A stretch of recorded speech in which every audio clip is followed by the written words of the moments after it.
Друзі, вітаю вас на в'язальних посиденьках. Мене звати Діна і ви на моєму в'язальному каналі.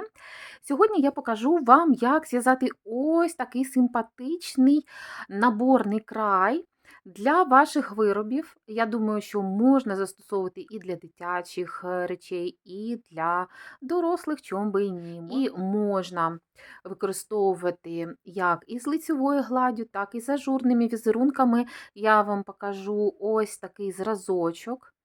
Тут можна, до речі, іще пустити додаткову ажурну доріжку, щоб відділити цей край і зробити його більш виразним. А якщо вам хочеться зробити, ну, скажімо так, дуже легкий акцент, то можна, от як в мене, просто далі в'язати лицевою гладдю. Давайте я вам покажу, як в'яжеться цей наборний край. Це дуже просто. Отже, поїхали. Набірний ряд я буду робити одразу на 2 спицях. Зазвичай я набираю петлі на 1 спицю, але в даному випадку важливо, власне, щоб набірний ряд був більш вільний. По-перше, це відобразиться на полотні, бо якщо набирати на 1 спицю, то край буде жорстким. І, по-друге, буде незручно пров'язувати, якщо ми не беремо петлі на 1 спицю, бо в наступному ряді нам треба буде пров'язувати по 2 петлі разом. Отже, беремо 2 спиці і далі. Далі ми маємо набрати кількість петель, що ділиться на 2. Набираємо звичайним способом, класичним, його ще називають павичий хвіст. Завожу спиці ось таким чином, і одразу утворюються 2 петлі. Є. Далі набираю 3, 4 і так далі. Ну ось, я набрала невелику кількість петель, цього буде достатньо, щоб показати вам цей метод. І далі я витягую 1 спицю. І ми бачимо, що наші петлі, вони такі дуже розслаблені. Отже, починаємо в'язати. Наша робоча ниточка. Першу петлю постійно ми будемо знімати. Це наша кромкова петля початку ряду, а остання петля теж кромкова, ми її будемо пров'язувати виворітньою. Отже, починаємо в'язання з того, що першу петлю просто знімаємо на праву спицю.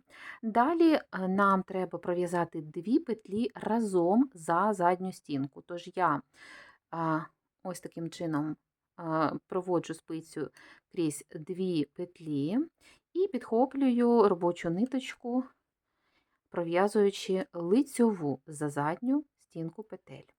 Далі мені треба добрати 1 петлю, і я це роблю наступним чином. Заводжу спицю під в'язання і захоплюю ниточку, виводячи її назовні. І в мене утворюється така петля з 2 стіночками.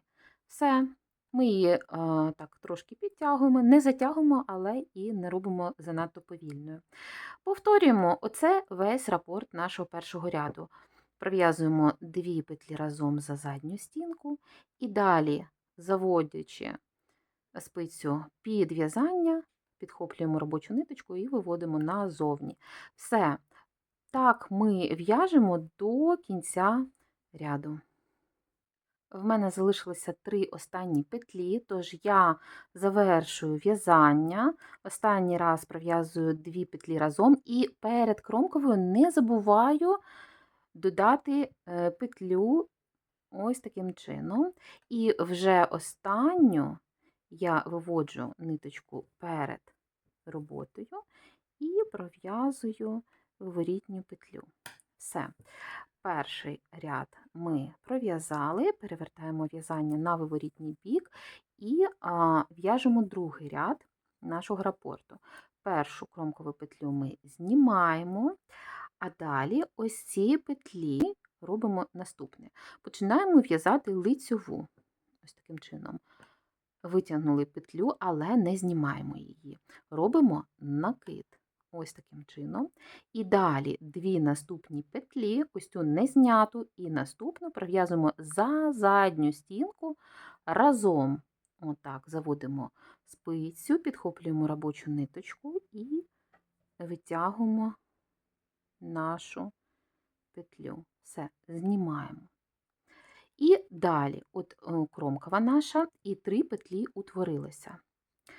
Ми ось цю першу з 3 петель підхоплюємо нашою спицею і робимо протяжку, тобто протягуємо цю петлю крізь ось ці 2 петлі крайні на спиці. Ось таким чином. Повторюємо, починаємо лицьову в'язати, залишаємо на спиці, потім накид, а потім за задню стінку пров'язуємо разом 2 петлі лицьовою. Далі робимо протяжку. Першу петлю з 3 протягуємо крізь 2 крайні. Все, в'яжемо так до кінця ряду. Друзі, давайте подивимося, що в мене вийшло. Ось так виглядає сторона, що я її використовую як лицьову. Ось тут в мене закінчився ряд. З іншого боку, набірний край виглядає ось таким чином. Звісно, можна використовувати і його, але все ж таки мені подобається більше ось ця сторона. І в моєму зразочку я далі в'язала лицьовою гладдю, тож коли я перевернула в'язання на інший бік, то всі петлі пров'язувала виворітніми. Так? Тож, якщо це виворітня сторона, то відповідно ми так і в'яжемо. Бажано все ж таки при переході від наборного краю до основного полотна міняти інструмент.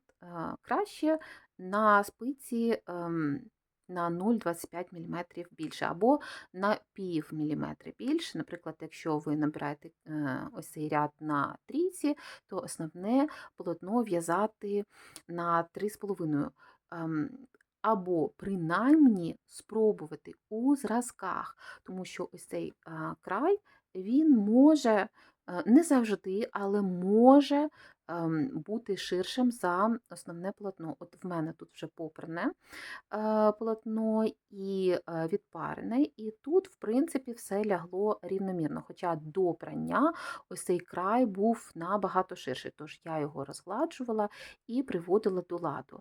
Це важливо, тож, щоб не помилитися, щоб бути впевненою, що в вашій пряжі з вашою щільністю в'язання, бо у нас у всіх щільність в'язання різна, все спрацює як треба, то обов'язково зв'яжіть зразок перед тим, як переходити до в'язання самого виробу, тому що може бути ось така особливість, може край нижній бути більш ширшим за основне полотно. Якщо це, наприклад, дитяча спідниця, так, і тут край трошки розширюється, це неважливо, так, або сукня якась, це навпаки може навіть виглядати краще.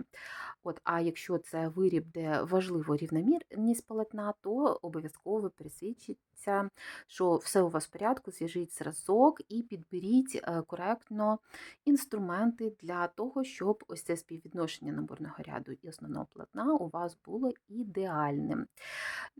Ну що ж, друзі, я сподіваюся, що цей метод вам сподобався. Пропоную робити наше в'язання цікавішим, креативнішим і використовувати різні техніки, не тільки стандартні, але і застосовувати такі цікаві варіанти. От для манжету теж буде непогано.